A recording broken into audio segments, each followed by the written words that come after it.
Hi there, it's Anthony from Music Alive Denver, and I'm here with the second video in the Body Mapping and Posture series.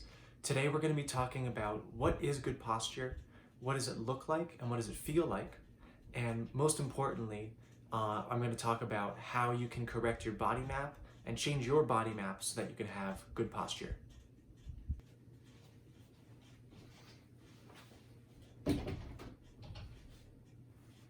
Oh, where's this camera?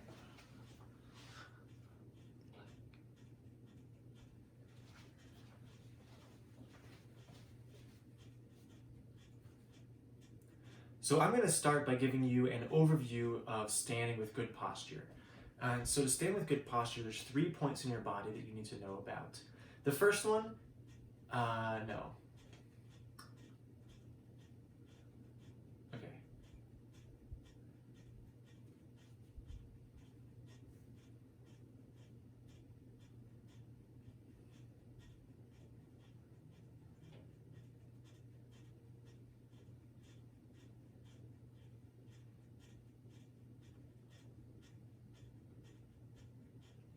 I'm going to start by giving you an overview of standing with good posture. So there's 3 joints in your body that you need to know about. The first one is where your head meets your spine, and that's called your atlanto-occipital joint. The second one is your hips, but this is another common body mismap. Point to where your hips are. Most people will point to right about here, maybe where your pants are or your belt goes, but your hip, the actual joint, is much lower. So if you feel down, if you feel the top part where that bone, your hip bone is, that's the top of your pelvis. And then if you feel down about a hand's worth, then you can feel where your hip joint actually is. That's the second part. So right here, your atlanto-occipital joint, your hip joint, and the third one, the last one, I wish you could see it, is where your leg comes down on top of your foot and the top arch of your foot. That's the third place. So these 3 points are really important. When you're standing with good posture, these points are totally aligned. So when I'm standing with good posture, my atlanto-occipital joint is right above my hip joint, which is right above the top arch of my foot. And everything is straight in line. And the same thing goes when you're sitting, except it's just your hip and your atlanto-occipital joint that are aligned, not your feet, of course. Now we're going to dive a little bit deeper. That first joint I mentioned, the atlanto-occipital joint, we're going to find that. So right now I would say point to where your head joins to your spine. And a lot of people think maybe it's might point here, or they might point to the back. But really, your head joins to your spine closer to the center of your skull.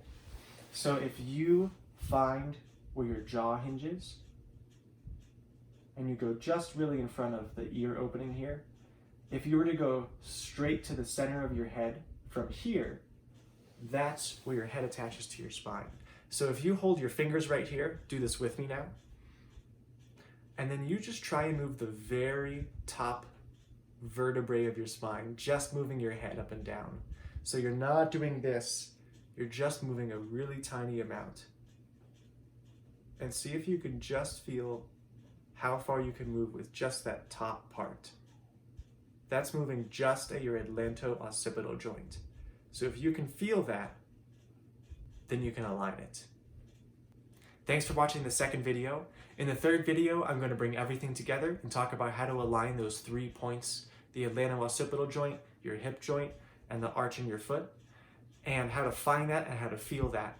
If you have any questions or any comments about anything, I would love to address them in the third video. So if you're doing this at home and you're not feeling what I'm describing, or you're feeling something else, or you have a question about how it works or what you should be feeling for, please shoot that my way. Comment on Facebook or wherever you're watching this at, and I'd love to address that in the third video.